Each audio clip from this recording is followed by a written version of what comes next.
با سومین جلسه دوره آموزش ترید با گوشی در خدمت شما رفقای جان هستم و در این جلسه آموزشی میخوایم بپردازیم به آموزش متاتریدر 5 که محبوب ترین و بهترین پلتفرم معاملاتی بازار فارکس هست و همونطور که میدونید میخوایم یک حساب دمو داخل بروکری که ساختیم بسازیم و این حساب دمو رو داخل متاتریدر 5 فعال بکنیم. پس تا آخر ویدیو همراه من باشید.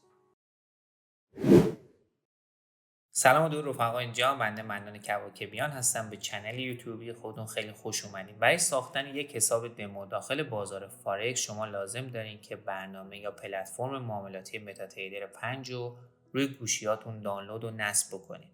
اگر آیفون دارین از اپ استور یا اگر اندروید دارین از گوگل پلی اقدام به دانلود و نصب این برنامه بکنین. بعد از اینکه برنامه براتون نصب شد روی گزینه اوپن بزنید، وارد برنامه بشین.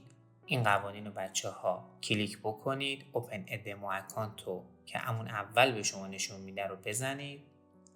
خب دقت کنید رفقای جان، الان ما نمیخوایم روی این سرور حساب دمو بسازیم، ما میخوایم حساب دمو داخل بروکر AUS گلوبال بسازیم، همون بروکری که در جلسه دوم با هم دیگه ساختیمش یا یک حساب معاملاتی داخلش ایجاد کردیم. خب من از اینجا از این فلش برمیگردم عقب، دوباره یه بار دیگه برمیگردم عقب. اینجا میگه که سرور بروکرتو سرچ کن یا انتخاب کن که من فقط کافی که AUS رو بنویسم. دقت کنید اینجا خودش برام از سرور بروکر AUS رو میاره که خب من روی این گزینه کلیک میکنم. بعدا علتشون میگم که چرا ما حساب دمو رو داخل همون بروکری میسازیم که یک حساب معاملاتی داخلش داریم. خب من اینجا روی گزینه دمو اکانت میزنم. پس چی شد؟ اول سرور AUS انتخاب کردم، بعد روی گزینه دمو اکانت میزنم.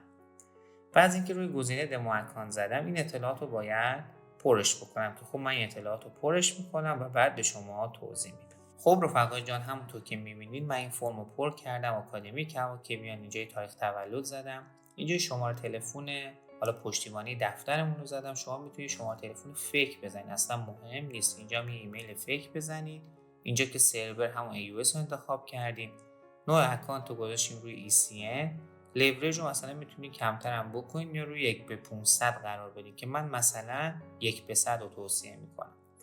بعد $10,000 هم میخوام اکانت دموی من شارژ بشه، پس روی این گزینه 100,000 میزنم و اینجا $10,000 رو انتخاب میکنم.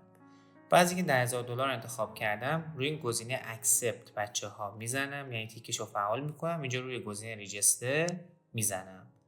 بعد از اینکه زدم اینجا فقط کافیه که گزینه استارت رو بزنم.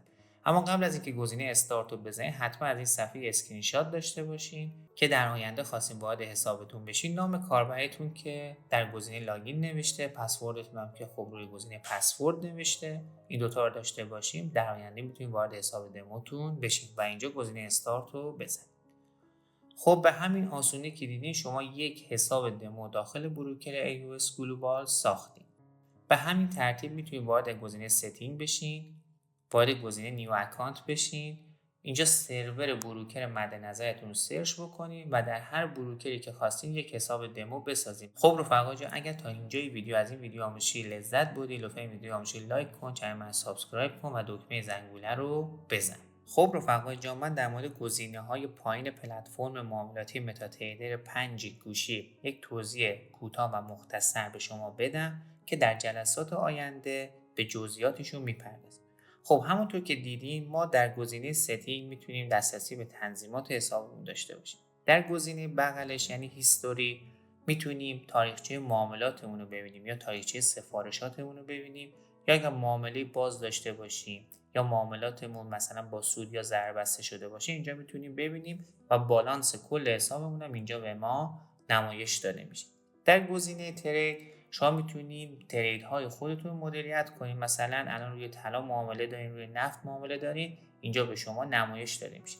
در گزینه بغلش یعنی گزینه چارت، نمادها با چارت یا نمودار معاملاتیش به شما نمایش داده میشه که از این گزینه‌های بالا شما میتونید تریدهاتون رو انجام بدین که من به جزئیات کامل تمامی این گزینه‌ها میپردازم. و در گزینه آخرم شما میتونید نمادها رو ببینید، قیمت لحظه‌ایشون رو ببینید، اسپردشون رو ببینید که اگر با هر کدوم از این اصطلاحاتی که من میگم غریبه هستی و این اصطلاحات براتون جدیده، لطفا اینجا یه ویدیویی براتون میذارم. اول برین این ویدیو رو ببینید و پرقدرت آماده جلسه بعدی دوره آموزش ترید با گوشی باشید.